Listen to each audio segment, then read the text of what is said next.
This is Byron Gordon for the SES Conference Channel. It is day 2 at SES San Francisco with Connected Marketing Week. We just got out of the real-time storytelling panel. We're talking to Chris Liu of Echo. Chris, what a fascinating panel. How publishing is evolving. My mind was swirling with questions that I couldn't even get down on paper. Your first reaction as far as some of the thoughts by the panelists, as far as dealing with the issues you brought up about citizen journalism, curation, truth. What are some of your initial thoughts about what they said? Well, what I think is interesting is now all of us are citizen journalists, that we all have the opportunity to break the news and to be a part of the news.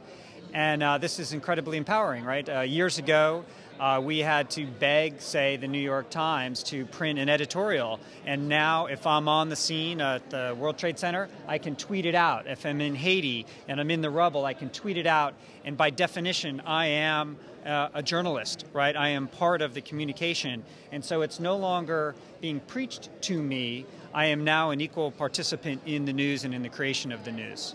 We heard from one of the members who work for CNN about iReport, and that's obviously become very popular, and they are basically getting thousands of people to contribute their own comments to a story or a real-time story. What are any thoughts about sort of how people are adding their comments, but is it, as much as they're adding their own comments, is it distracting too, or is it taking away, or is it simply just great, the whole human story being told as it plays out? It's not going to confuse anybody, it's simply enriching and embellishing of the story itself. Yeah, absolutely. I think it is certainly enriching. I know if I tweet something, for example, that's stupid, I am immediately corrected, and that immediate corrective applies to CNN as well. We are the protective layer. It's the millions of us that are out there that are tweeting and blogging and uploading photos to Flickr that keep the system honest, right? So it's absolutely mandatory. Now, it's also true with, I think Dermot was saying he had stories that had 30,000 comments on them. Geez, that's a lot to read when the story may have only been 2 or 3 paragraphs. So I think publications like CNN and technology companies need to come up with tools to allow me to filter that stream of 30,000 comments to show me my friends or show me people that have commented that fit my religious or political views so that I can quickly get the cream that is for me, not necessarily the cream that CNN thinks is interesting. You also brought up in one of the 4 aspects of real-time storytelling the 0-second news cycle. Since we are living in a 0-second news cycle, I mean, something can break at any time, typically on Twitter, it seems. Is that helping us becoming more knowledgeable as far as news information? Is it a help or a hindrance, or does it matter? You have an opinion on that? Yeah, absolutely. I think I'd take a humanitarian angle on this, and Haiti being the latest example. We no longer had to wait for CNN to fly a reporter to Haiti to get the news.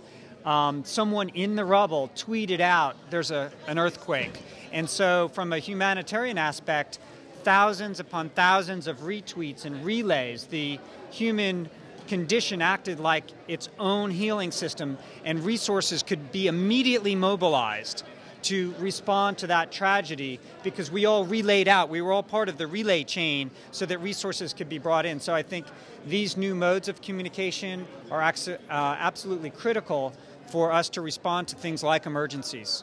And finally, the truth. Are we getting? Has the advent of real time helped us get closer to the truth, or simply manufacturing of the truth? An opinion on that? What's your take? Well, the speed and distribution of the news might seem like it's connected to the truth. So I can say something that's incorrect. I have a few thousand Twitter followers. They might relay it. But the beauty of the system isn't so much in the outbound distribution, it's in the corrective.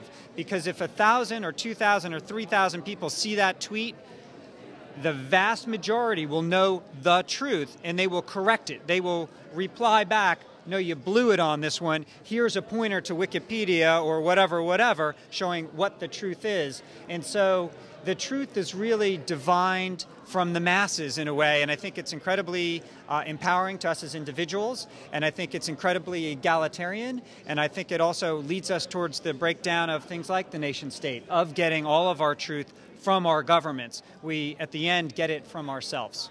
All right. Well, thanks so much for chatting with us, Chris. It was a fascinating panel. Thank you very much. And there's more to come from SES San Francisco and Connected Marketing Week, Day 2. Stay tuned for more.